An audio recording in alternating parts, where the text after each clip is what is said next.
I am a 25-year-old man. I work out regularly and am in decent shape, though I am on the shorter side at 5'8". I have no fighting experience or training. Yesterday, as I was leaving my office and walking through the parking garage, I passed by an elevator just as the doors were closing. In that split second, I saw a man violently slam a woman to the floor. I was shocked. He was much bigger than me, at least 8 inches taller and probably over 50 pounds heavier. I froze for a moment but immediately called emergency services and gave them the exact location. There was no one else around, and I did not know either of them. I stayed nearby and waited until the police arrived about 10 minutes later. I watched them arrest the man. Now I keep replaying it in my head. I feel like I should have done more. Should I have physically stepped in? Could I have used something I had on me, like a heavy metal water bottle, to stop him? What would have happened legally if I had hit him? I keep thinking that if it had been someone I loved in that elevator, I would not have hesitated. But I also know I could have gotten hurt or made it worse. I feel guilty and a little ashamed. I do not know if I did the right thing. I am just looking for honest thoughts from people who might understand. Thank you all for the support. I am still processing this since it just happened yesterday, and I have never witnessed something so violent in real life before. I have been thinking a lot since then. I am considering taking up a combat sport, carrying a taser, and maybe even legally owning a firearm someday. I never want to feel that powerless again, whether it is protecting my loved ones or even strangers who might need help. I know life is not like the movies, and I am not invincible. But I also believe evil wins when good people stand by and do nothing. This was a wake-up call for me, and I am going to use it as a learning experience to prepare better for the future. I hope that lady is okay, and I hope that man is contemplating his life choices and seeks penance. Story 1. Sometimes people intervene and become heroes. Some come out dead. You never know what situation you are walking into. Story 2. Call emergency services. Be a good witness.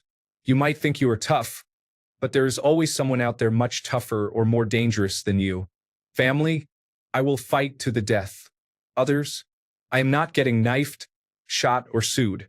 Story 3. You did the right thing. You took action and the man was arrested. Do not blame yourself. Story 4. No, you are not John Wick. Even if you were and knocked the guy's lights out, which he arguably deserves, you would be looking at jail time or a lawsuit. The victim may even vouch for the other person and say you started the whole thing. Chances are, though, the person would be more ready to be violent than you are and then hit you in a way that alters your life for the worse. Story 5. You do not get involved in domestic situations. The psychological dynamics are beyond what you can tell from a few seconds of observation. The women will often even turn on you. These are known as the worst situations even for police officers. They always come with backup. Call the police officers and keep your distance. It is not worth the trouble. Story 6. I am in an ambulance service, and something a manager said to me when I first started has always stuck. I do not care what happens to your patient as long as you make it home safe to your family at the end of your shift. I fully understand the urge to jump in, but if you do and the authorities do not arrive, one patient can easily turn into 2. Does he have a knife? Does he have a gun? Call for help, try to de-escalate, and if it all goes wrong, get out. Story 7. You do not have training for this kind of situation. Let the police handle it. It is better for you to call the police on him than for someone to call an ambulance for you. Story 8. You absolutely did the right thing. Let the trained professionals handle this. There is no upside here. Story 9. The feelings of guilt and shame are due to moral injury. You did the right thing, original poster, and it is normal to question yourself afterward. Story 10. 5 feet 8 inches is half an inch above the global average height for men. You are perfectly average. Do not let negative influences affect your self-image. Story 11. If it does not involve the safety of children, then no. I have old comments about intervening twice in domestic violence situations. Both times, when the police showed up, the women eventually changed their stories, including one trying to claim that despite video evidence, a friend and I were the aggressors. Neither my circus nor my monkeys. Then not my business. call the police and carry on. I have a 37-5 youth boxing record, a 3-0 amateur mixed martial arts record, and many Brazilian Jiu-Jitsu competition medals. None of that matters to a bullet. Story 12. You did the right thing there. You do not want to step in only to have the other person claim you attacked him, which could result in your arrest. Story 13. Domestic situations can be hard to judge as an outsider. I had a friend who witnessed a man slapping his girlfriend around in public. When he intervened, the man and his girlfriend turned around and both started beating him up. You never really know what is going on inside a relationship. Story 14. Retired police officer here. No one expects you to intervene. It is genuinely risky. I have seen good people get killed trying to stop bad people from hurting others. That being said, when people do intervene, I always make sure to thank them and let them know how much good they did, while explaining the hazardous reality of doing so. Story 15. I am not getting involved in something that does not concern me and could result in me being stabbed or shot. Story 16. I think most people do not realize how little working out and being in conventionally good shape has to do with whether you can adequately defend yourself. If you are going to intervene in potentially violent situations, the least you can do is train. Not everyone will be deterred by your muscles. Story 17. What did you want to do? Pry open the elevator doors? Plus, you never know what the man is capable of doing to you. We already know he is violent, so what if he tried to kill you if you got involved in a situation where no one else was around? You did the right thing. Story 18.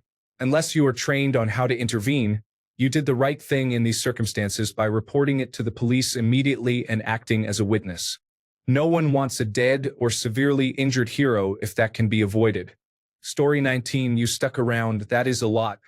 Unless someone's life is threatened, I would probably do the same because you never know what you are up against.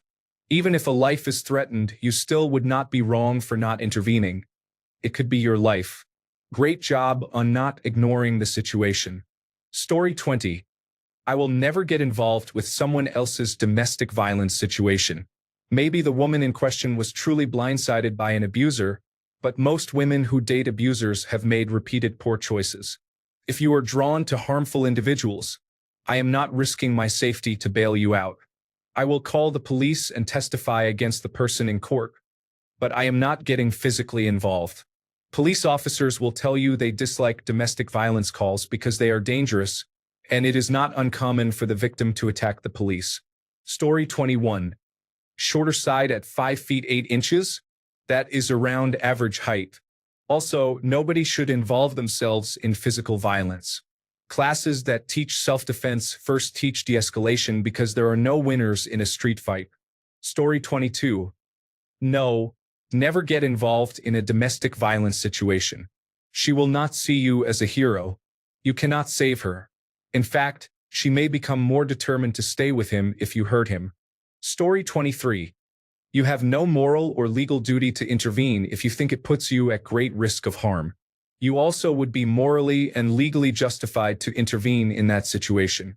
In certain situations, men in society are morally obligated to intervene, such as when a child is at great risk of harm or violence.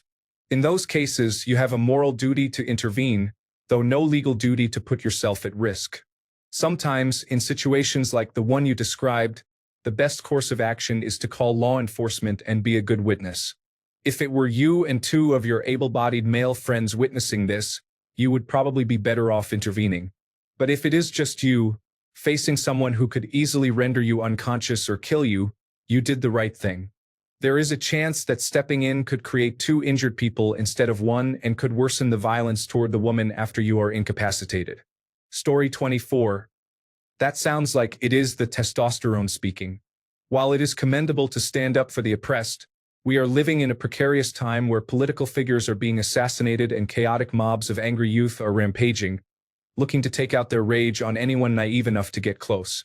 I certainly will not dissuade you from trying to de-escalate or intervene in such situations, but you should be alert to the consequences and weigh the pros and cons of such interventions.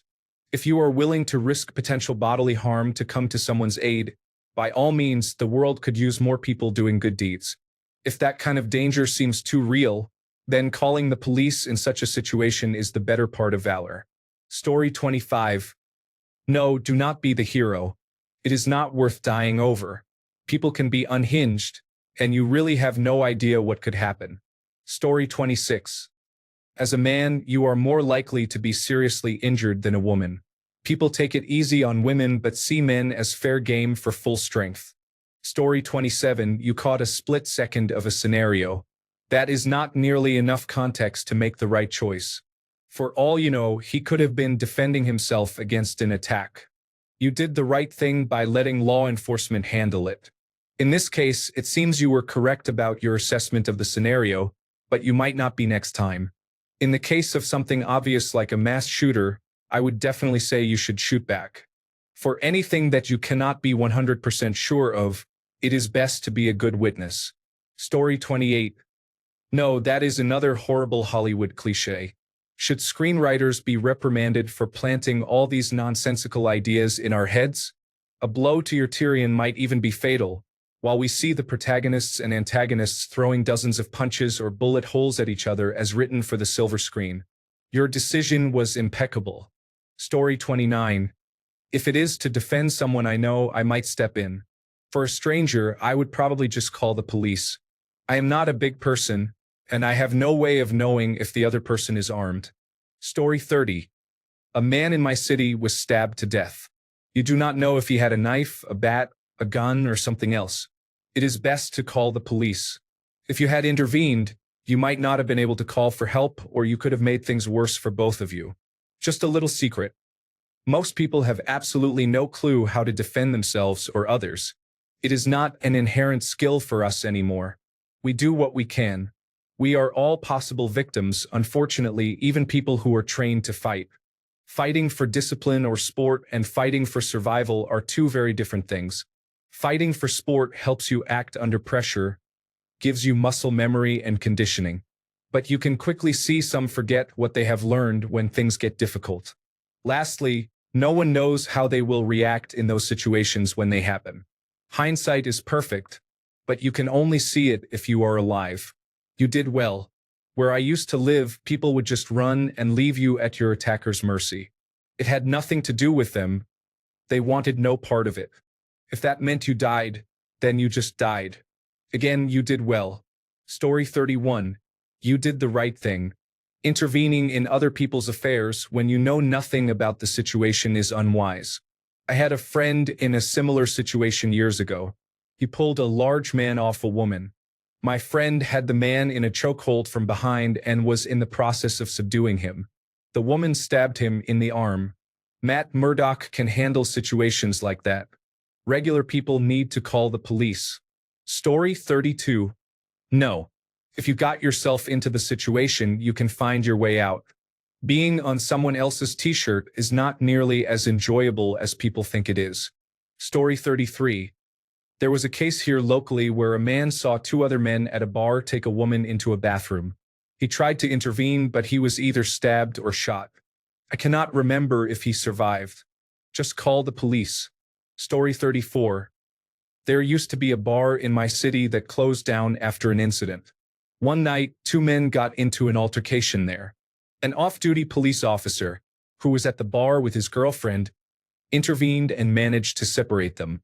A few hours later, the off-duty officer was leaving with his girlfriend when the two men who had fought earlier attacked him.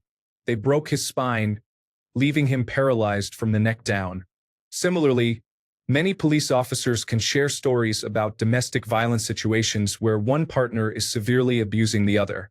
When someone intervenes, the couple often turns on the person trying to help. Unless you have the strength in numbers, it is almost always better to avoid getting involved and instead call the police. Story 35. If you are intervening in a violent confrontation, you may end up 1. Dead or injured. 2. In jail. 3. Subject to a civil lawsuit. I don't know about you, but I'm only willing to suffer the consequences of one of those outcomes for people I truly love and care about. For a random person, it is just not worth it. There are instances of victims claiming their hero overreacted, such as the case of John Rote opening fire on a mugger in the New York City subway. In addition, Getting involved in domestic violence situations can be volatile and unpredictable, with both the abuser and the victim potentially directing aggression toward law enforcement after their arrival. You may also encounter situations where you do not know how the incident started, and the person who appears to be the aggressor is actually the victim who gained the upper hand on their attacker. Be your own first responder, not someone else's. Also, watch several videos on active self-protection and consider if you still wish to try to act as a first responder.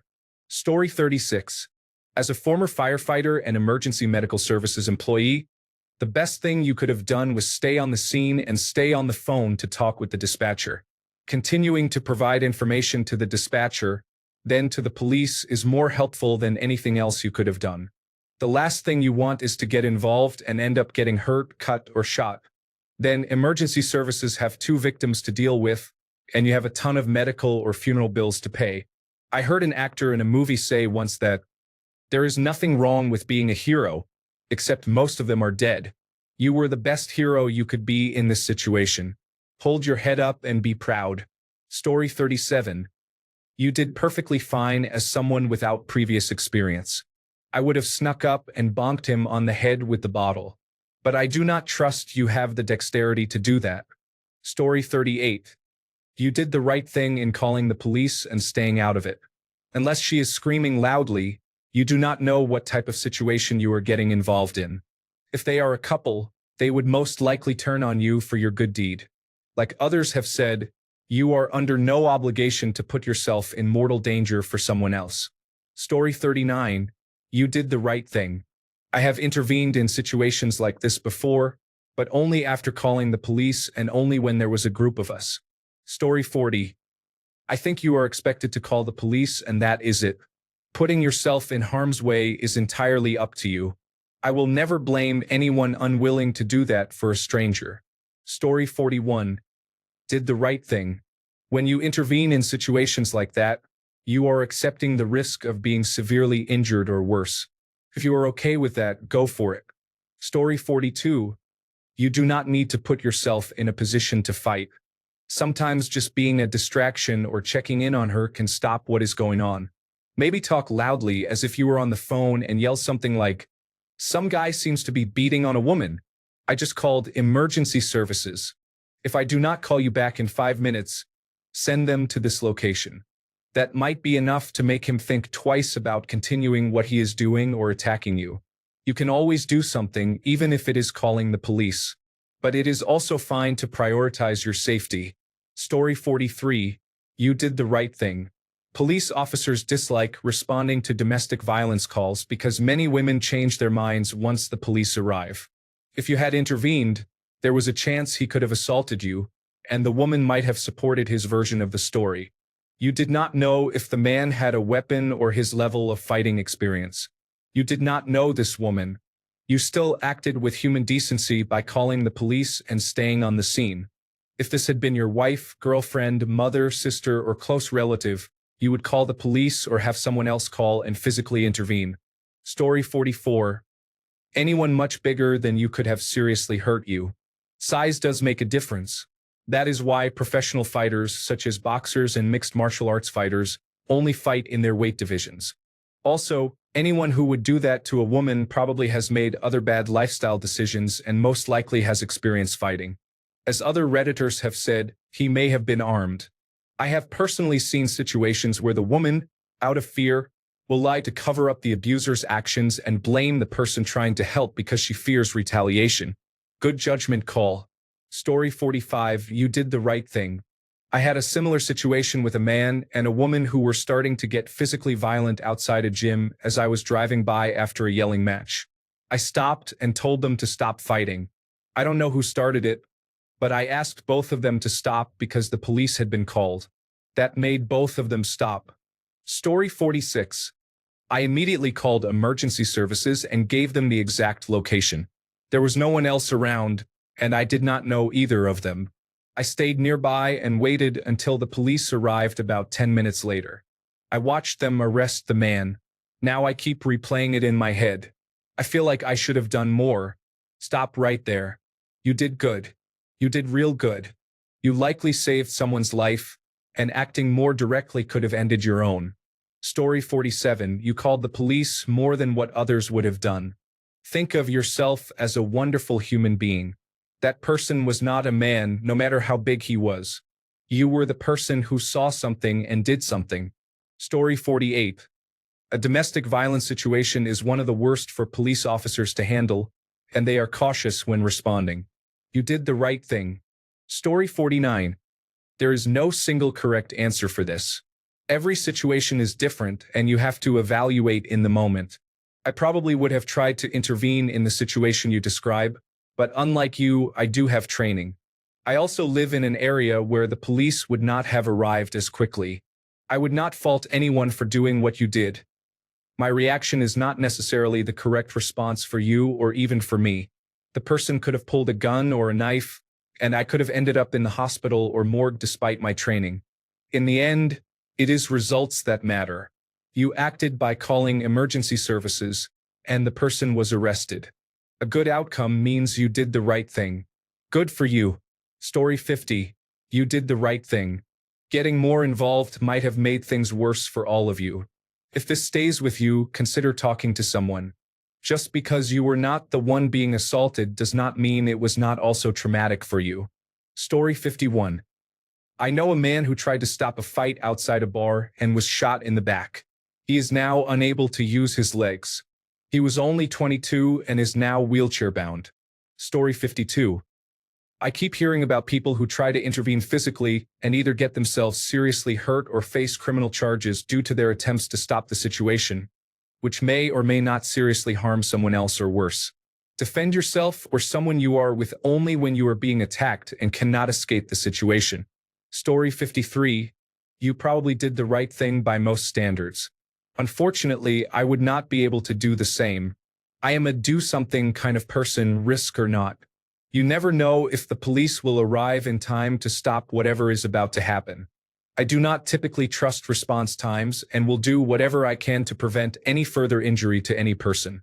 Story 54. You did the right thing 100%. If you saw a random mugging and intervened, that might be different because the victim would definitely be on your side when you have to explain yourself. A battered woman might support her partner's story, and you could end up going to jail as the aggressor. Not to mention, in this case, you were not a physical match for the attacker. If you want to help in those situations, you need training.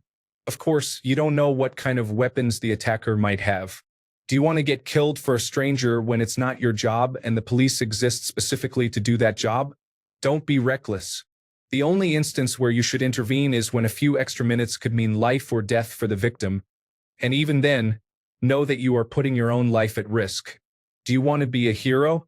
That is a high bar for doing the right thing. Story 55. I am 6 feet 3 inches tall and a decent-sized guy, a war veteran, and familiar with violence. At times, I have intervened knowing my size has benefits in de-escalation. Once people become violent, it is best to seek help. That said, I would hope if I were in a situation like yours, I would do the same thing you did. You did the right thing. Story 56. No, not my problem. I am not getting stabbed or killed for someone I do not even know. Story 57. I have a family. I am not getting involved in someone else's conflict. Good for those who do, but I am not leaving my kids fatherless because I tried to help a stranger who may not have even been the good person there. Story 58. No.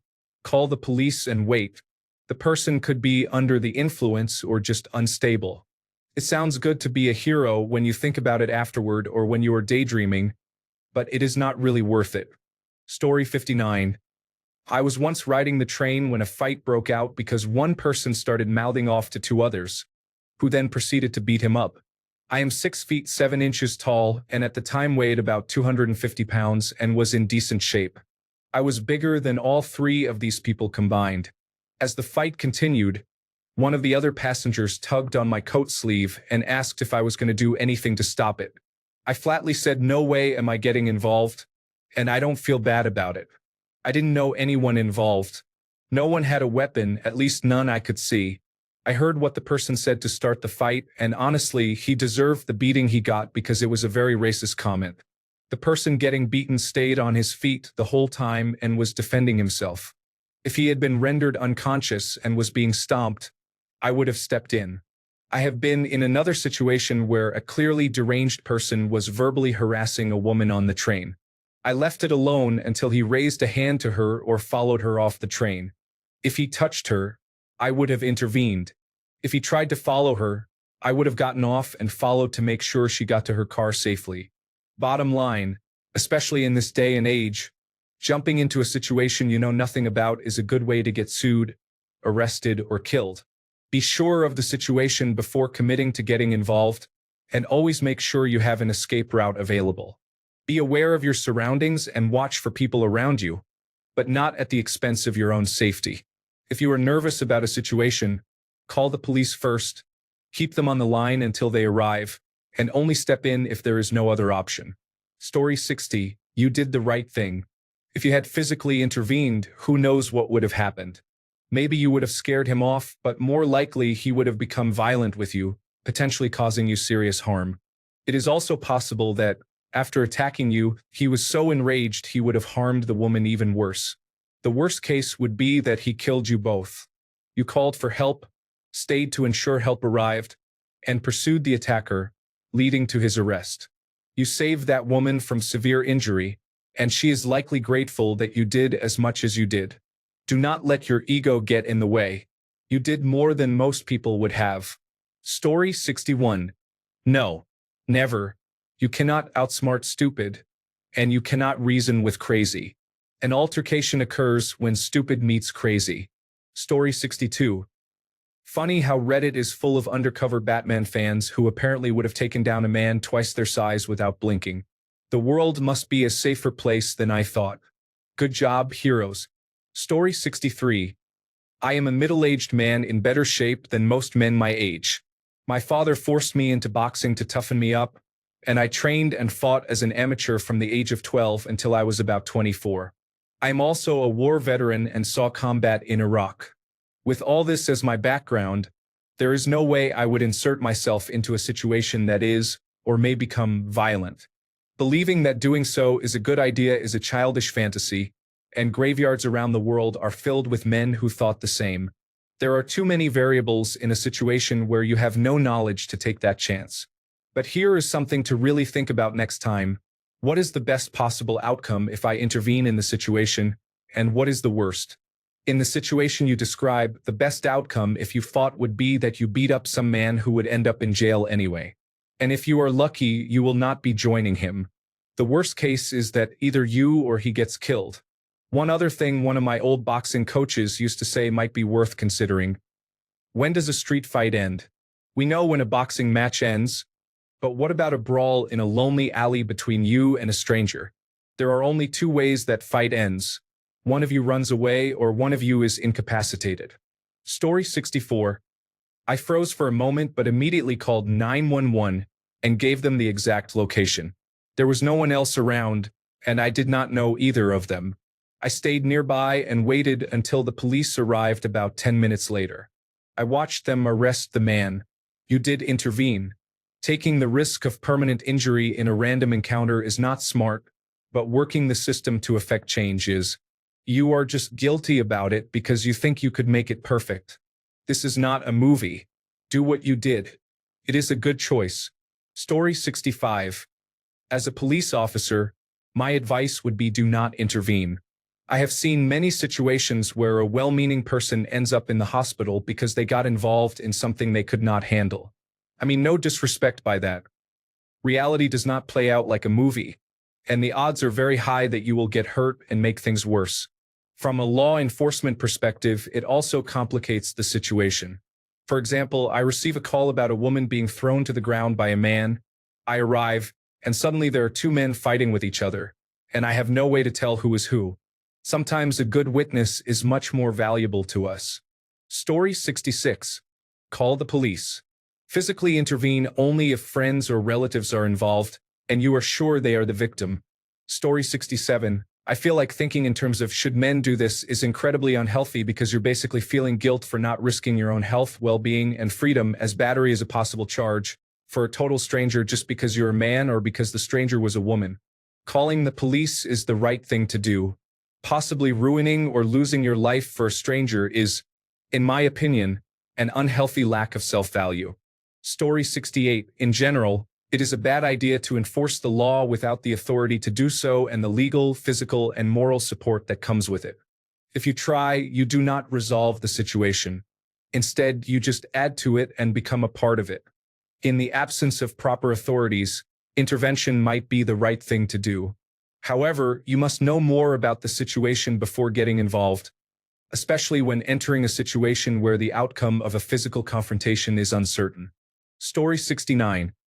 The only other thing you could have done is yell, "Hey, back off. The police are on their way." If he runs, that is a win. Story 70. Yes, you acted, which resulted in the separation of an abuser and his victim. It is only bad when you see and choose to do nothing. Story 71. I think you did well. You intervened and were not just a bystander. You took the proper steps and the situation was resolved fairly. If you had called the police and they had not arrived yet, and the man started attacking her, that would be a different situation. Even if you are smaller and weaker, at that point you would likely have to step in and take your chances. Story 72. In my own country, I would assess the situation and possibly intervene. If I were American, definitely not. Your country is obsessed with guns and I am not risking getting shot. Story 73. You can intervene without getting physical. I would firmly tell the person to stop and inform them that I am calling the police. Hopefully, this would stop the assault. If they started to approach me, I would leave. Story 74. Things like this remind me of a story that happened to me on the bus. There was a man harassing two girls. He was not physically touching them, but was saying some vile things, like, "Girls like you get assaulted around here." I wanted to say something so badly, but something inside me stopped me. Fast forward, the man was about to get off the bus. As soon as he stood up, a pistol fell out of his pocket onto the bus floor. He picked up the pistol quickly and ran off the bus. The moral of the story is that some people are unhinged. I know for certain if I had stepped in and it ended up getting physical, which it probably would have, I might have been seriously harmed. Story 75. You are not a police officer. You may have prevailed or ended up dead, or he could have sued you. It is a risk most people do not consider. You did help at the end of the day. The man was arrested. You did the right thing by not jumping in by yourself. Story 76. Most people who live in relatively peaceful societies, places where fighting is uncommon, have wildly inaccurate ideas about how dangerous a fistfight is, which is very dangerous. Men who have never been in a fistfight tend to overestimate their abilities. Whether you should engage really depends on the circumstances, but maintain some humility when assessing your own abilities. Story 77. If you do not know how to protect yourself and others or bring people down without throwing punches and kicks, you probably should not. I always tell people to take a wrestling, jiu-jitsu, or a good self-defense class and practice for 3 to 6 months. It is important. I have been jumped and have had to intervene multiple times in my life. Every fight I have been in ended with me holding them down until they were too embarrassed to continue. It pays to know how to do these things. Story 78. If you got your head smashed into the pavement and had to use a cane for life, would you feel better because you physically intervened? You had no obligation to help, but you did anyway, and the attacker was arrested. Sounds like a win to me. Story 79. Never engage or try to break up an altercation unless the odds are clearly in your favor, such as when you are in a group that can act against the assailant. Even then, reconsider. Just call the police. Many men have been killed or injured trying to break up a fight between a woman and a man, only for the woman to leave the scene with the person who was using her as a punching bag. It is not worth it, and do not let people belittle you for it. Story 80. The problem with intervening physically is that you might face an assault charge, especially if you lack fighting experience or use tools. The law tends to favor a fair fight, so using tools may increase the likelihood of assault charges. These rules vary depending on your location, including the country or U.S. state. Knocking someone unconscious may be considered excessive in some areas. Unless family is involved, always prioritize your own safety. If family is involved, I am willing to take the risk. Story 81. No, do not risk your life to play hero, especially for a stranger you have never met. It is never worth it. Alert the proper authorities and let them handle it. Story 82. Physical intervention is rarely the best option. If you are physically larger and heavier than the individuals involved, you can try to break it up and call the police. However, if anyone carries a weapon, physical intervention only makes you a victim. I am 5 feet 11 inches tall. Where I come from, that is above average height, so I used to be able to command attention in my home country. Even then, I rarely resorted to physical intervention because I never knew if someone had a knife hidden. Story 83. You do not know who is a trained expert or who is simply unstable and willing to harm someone these days. You did the right thing. It is also a case-by-case scenario. If it was a drunk person causing issues and pushed a girl in a bar, I would probably restrain him or knock him out. Getting physically involved in a domestic situation where the man is clearly irrational, I would not have intervened either. Story 84. I think if you intervened and fought the man, you would most likely get in trouble too. You reported it to the authorities. Good move. Story 85. It seems like you did the right thing. Anything could have happened. There are many variables going on.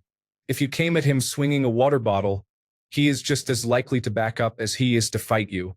It is impossible to know what would happen. It seems the man was arrested and the woman survived, so you did okay. Story 86. I had a violent experience of putting my nose where it didn't belong in my youth, and you did the right thing. You followed your instincts. Ultimately, they kept you safe, and you were able to give immediate first responder notice. You could have gotten both her and yourself killed quickly if you had come in on a white horse. He might have decided to stab or shoot you both for good measure. You will replay the situation in your head, but ifs will get you nowhere. Learn some first aid if you want to be better prepared next time. Story 87. You did the right thing. You had no training and were at an obvious size disadvantage. Furthermore, women often turn on the Good Samaritan. Not always, but often enough that you need to factor it in. Unless her life is in imminent danger, never insert yourself into domestic squabbles. Call the police and let them handle it. Also, had you interjected, got into a fight, and won, you would be facing assault charges. More so if you started bludgeoning him with a weapon, and worse if he was seriously injured, even inadvertently, like while falling. It's not worth it, and even though I am trained, I would have done the same because what you did is what you are trained to do unless it looks like death is a certain outcome. Story 88. One thing people overlook is that many times the victim will start defending the assailant, and now you have two people to deal with. Call emergency services and leave it at that. Story 89. No. You seek justice, not retaliation, and you never know how far someone will go to prove their point. Let the professionals handle arresting someone who will actually resist. Story 90. In this day and age, you do not know what someone is capable of. Not too long ago in my city, a father was stabbed to death in front of his family for asking a young person not to vape in the cafe right by his children. Story 91. If you have training in hand-to-hand combat, sure, but you risk the person having a knife or gun. If you are not trained in handling close quarters like that, it is best to do exactly what you did. Call the police. Story 92. Your working out is irrelevant to any physical altercation. Not only was this person bigger than you, but you also have no idea if they have a weapon. Life is not like the movies. Let's even say they are equal in size with you. You go to confront them and they pull a gun on you. Now your parents do not have a son. If they pull a knife on you, again, you could be killed. What you did was the correct response. Even if you were trained, the last place you want to be is an elevator with an angry person who potentially has a weapon. Almost every man I know carries a knife with them. Story 93. No, it is never worth it. You do not know the person or the situation. Intervening could make it worse. He could have a weapon and be dangerous, or his friends may be nearby. You do not know. Furthermore, you did your part by reporting to the authorities, and they did their job. Putting yourself in harm's way when you do not have the training, equipment, experience, or knowledge of the situation is not bravery. It is foolhardy. Story 94. 10 minutes after you called. Let's say you called and then intervened. Are you aware of how physically taxing it is to fight someone for 10 minutes? That is 3 rounds of a professional fight, 3 minutes each, in a row with no break. Most unconditioned people are exhausted within 1 minute. Some people who lift weights or work out a little are exhausted just as fast. It requires very specific training that most people don't undergo to effectively spar with someone. Add to the fact that they had reach and mass on you, without any leverage or a surprise tackle or something to subdue them with, you would quickly get overpowered and seriously hurt yourself. If someone like that is going to slam a woman, they will be very aggressive with you. Legally, if they attack you after speaking to them, then you are engaging in self-defense. If you ambush them with a water bottle to the head, that is battery. Story 95. Never intervene in a couple's fight unless someone is asking for help. Just call the authorities. My brother got his nose broken for trying to protect a girl in college, and then the same woman insulted him afterward. Story 96. A fight avoided is a fight won. You could have been harmed or faced consequences if you had fought. You saved her, that is what matters. Story 97. I used to train karate. The instructor always told us to avoid any confrontation unless there is no other choice. It is better to run 100 times than to win 99 fights and then die in the last one. Fights are unpredictable. You absolutely did the right thing, and even a trained fighter would do the same. Story 98. You did exactly the right thing. Like others have said, if you intervene with people you do not know, then you are risking your life. You called the police and stayed at a distance in case the police needed directions. That is all you needed to do. Glad the police found him in time and stopped it. Story 99. You acted in a way that resolved the situation and kept her safe long term. It sounds like if you had stepped up yourself, you might have doubled the number of victims. There is no shame in understanding the situation and taking the most certain path to resolution. Sometimes the dangerous person is just more dangerous than we are. It is bound to happen someday, no matter how you prepare. Story 100. No, you should not directly physically intervene. You are taking on unnecessary risk for no reason. Calling the police fulfilled your civic duty. Again, gender roles are no longer relevant. Do not try to apply them to yourself or criticize yourself based on outdated ideals. Story 101. Honestly, I do not know who has a gun. Unless I think someone is on the verge of being beaten to death, I am staying out. Call it in, record video for evidence, and observe from a safe distance. You do not know their history, what weapons they have, or what drugs they are on. You absolutely did the right thing. Story 102. When there is nothing you can do, you do what you can. You did the right thing, but I would always train in a martial art. It is better to be equipped in these scenarios. Story 103. I try to do the right thing, but I am not going to put my safety at risk for a stranger. What is this strange societal expectation that men should value their own lives less than the life of a stranger? And let us be real, that is only if the stranger is a woman. If 2 strange men are fighting, nobody would expect me to step in. You did the right thing, original poster. Story 104. A friend in line at a Kentucky Fried Chicken in my hometown tried to calm down a couple of guys and died on the floor of that restaurant because someone thought it was time to use a knife. This was a story in my local paper, and it hit home because I had been at that Kentucky Fried Chicken, stood in that line, and then went home to my wife and children without a care in the world. You did right and you made it home.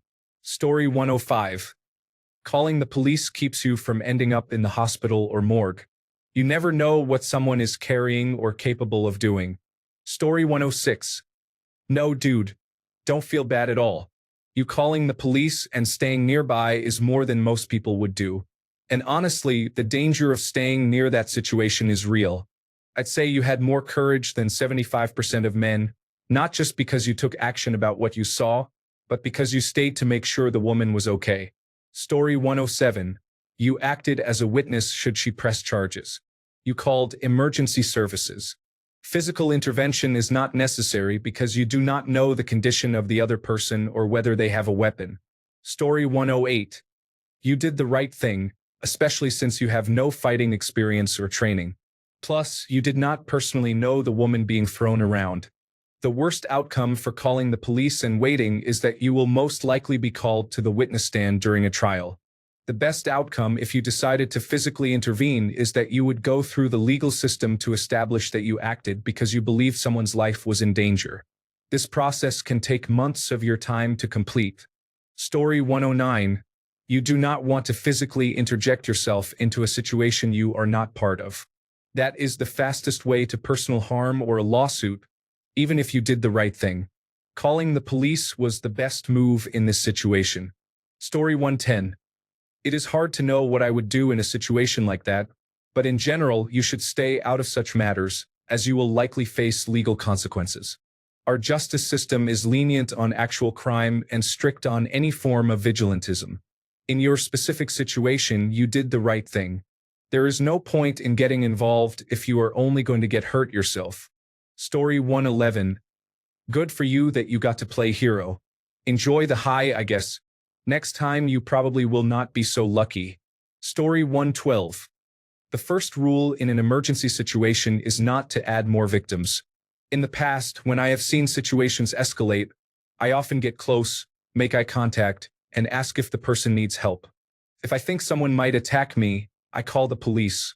If I believe I can intervene safely without causing more harm, I will. However, I have no interest in getting into a fight. That will not end well. I do not want to get hurt or get in trouble for hurting someone. Story 113. I used to always think I would intervene no matter what. Then, several years ago, a man was racially harassing a woman at a local transit station. Two people intervened and tried to get the man to stop. He pulled out a box knife and slashed both their throats. Neither one survived. You never know what someone has on them or what they are capable of.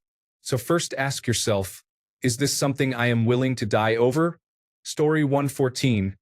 You are under no obligation to put yourself at risk in the hopes of possibly helping someone else. You did the appropriate thing. Self-preservation comes first, including protection from potential legal issues if you were to accidentally harm someone by using an improvised weapon. If you are like me, you have a family to consider. It is not worth risking their well-being for anyone else. Story 115. It depends on the situation. If a person is robbing a store and I do not have a clear advantage in some way, I am not going to be like John McClane, I tell you what. Story 116. Ideally, you would have just stopped him, but here is the thing. This was not an ideal situation. He was 50 pounds heavier than you and obviously comfortable with violence. You were untrained. In those conditions, the best thing you could do was what you did. Or maybe gather some more people to help, but that would require more people to be around. Story 117. You did a good job. Do not get into a fist fight for someone else. For all you know, that person was having a psychotic break and had a Bowie knife tucked in their waist. Do not take that risk. Story 118. Unfortunately, in most Western countries, the person who stops the violence is the one who ends up either charged or killed. You did the right thing. Story 119. I think this has to be a personal decision. It is unfair to demand people intervene in any situation they are not involved in. That is neutral, no negative judgment. But if you do, good for you. Extra life points. Story 120. Absolutely not. Unless you have a personal stake in the matter. You do not know what the other person may or may not have. Story 121. You did the right thing. You assessed the situation, knew you would put your own safety at risk, and called the right people to handle the job. I am a bigger guy at 6 feet 2 inches, approximately 190 pounds, with martial arts experience and would not hesitate to jump in if someone was in trouble. At the same time, I would assess the situation and ensure I do not end up dead. Story 122. I would not say you should have intervened. If you did, that is great. If you did not, nobody can or should blame you. Nobody wants to get hurt. You do not know if the person has a gun or can seriously injure you. You did what you could, which is call the police. That is already more than many people would have done. Story 123. You did the right thing. Sometimes, when you get involved in these disputes, they can both turn on you. That being said, regardless of how anyone would have reacted, you did the right thing. It is not worth getting brain damaged or killed over. You contacted the authorities, and they handled the situation. The woman was safe and nobody got hurt. Win-win. Story 124. It's one thing to prepare yourself mentally for the first shot without using your head, but when you are not prepared or trained for what to do with the second and beyond, you are asking to injure yourself. Getting into a physical altercation can cause life-changing damage. Experienced fighters will tell you two things. It is mostly about using your head, and more importantly, do it as little as possible. Thanks a bunch for sticking around till the end of the video. Remember to subscribe, and until next time, stay awesome and goodbye.